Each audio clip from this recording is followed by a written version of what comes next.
but he didn't realize that his camera was on. None of my business right now with any of that stuff. Yes. You fired him? I did. What the? So I think I need your advice on how you want me to handle this. So there's a few things.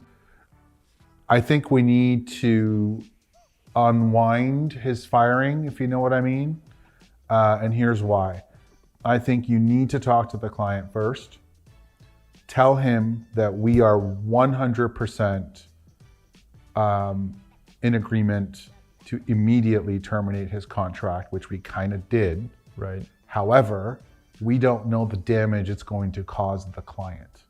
And even though they know that we approve and we're willing to take that step, I would like them to control the decision because we don't know how it's going to impact them and their plans.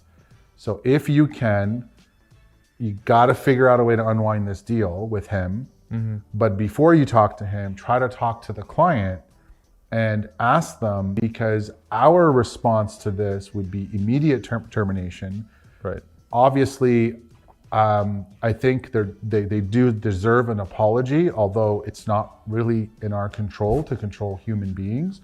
But I think we need to definitely apologize, and you know, this is a human thing. I mean, he literally went and did something he shouldn't. But we got to get the client's input on this decision, because you said he did a really good demo. Yeah, and I mean, I think that's a good point. I mean, he did his work. He delivered his work on time, and what he chose to do when it wasn't his turn to speak is really his business. It's unfortunate that it was exposed on camera and audio, but I mean, the reality is, it's definitely not professional. It's unprofessional, and I agree. And I think it will be easy to unwind the move that I made with him, because I presented it to him on Friday that we have to stand him down pending further review. Right. And so I shut him out of the systems just in case there was any retaliatory move or anything like that. Right. So I think that was the right call. And at this point now, I have a meeting later this afternoon scheduled with the client already to have a debrief on this situation. Right. So this is the this is your segue into, And hey, we are definitely sponsoring letting this person go and terminating his contract. However, we don't know the repercussions it's going to have on you. We want you to be in control of this. Yes. They obviously can't control our disciplinary actions against him because we have, with different contracts, but giving them the power to choose how long they want to deal with. They may come back to you and say, you made the right decision. We don't ever want to see this guy again. Right. End all there.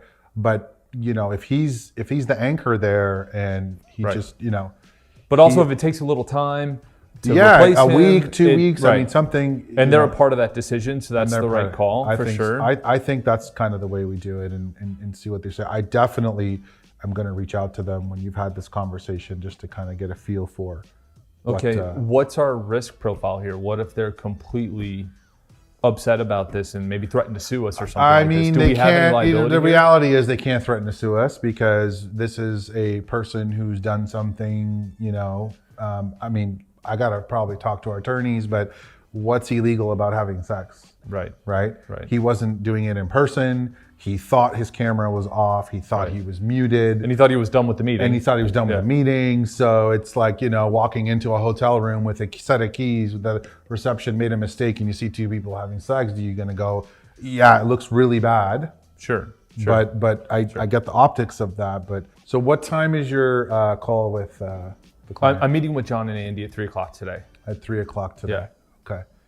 Well, give me a call after. We definitely should powwow on this and figure it out. But I think that's the right plan. Okay, I mean, I think I've got it covered. I don't need you to be there, but I'll call you as soon as the call's over and give you an update. All right. For sure. Cool, man. All right.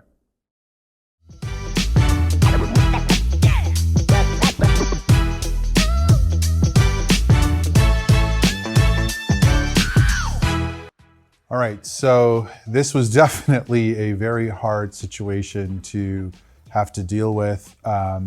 It's very uncomfortable. It's also very unprofessional.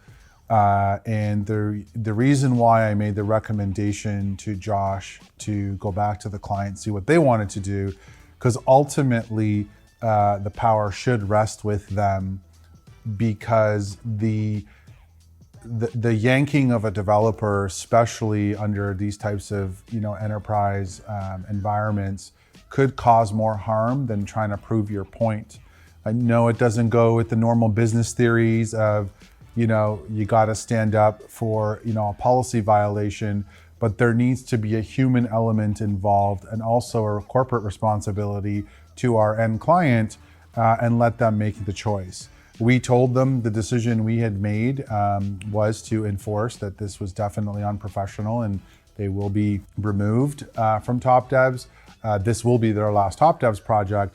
However, we did want the client to make that decision on when that happens, if that happens.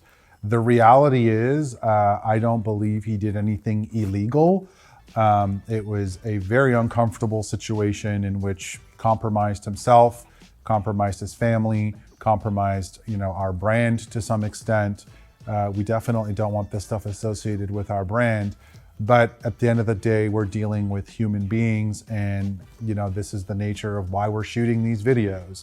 So you can really see what it's like to deal with real problems in the real world and kind of the decisions that we make from that.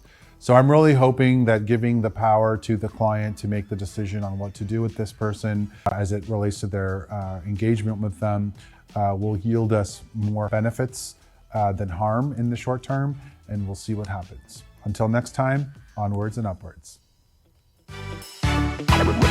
Yeah.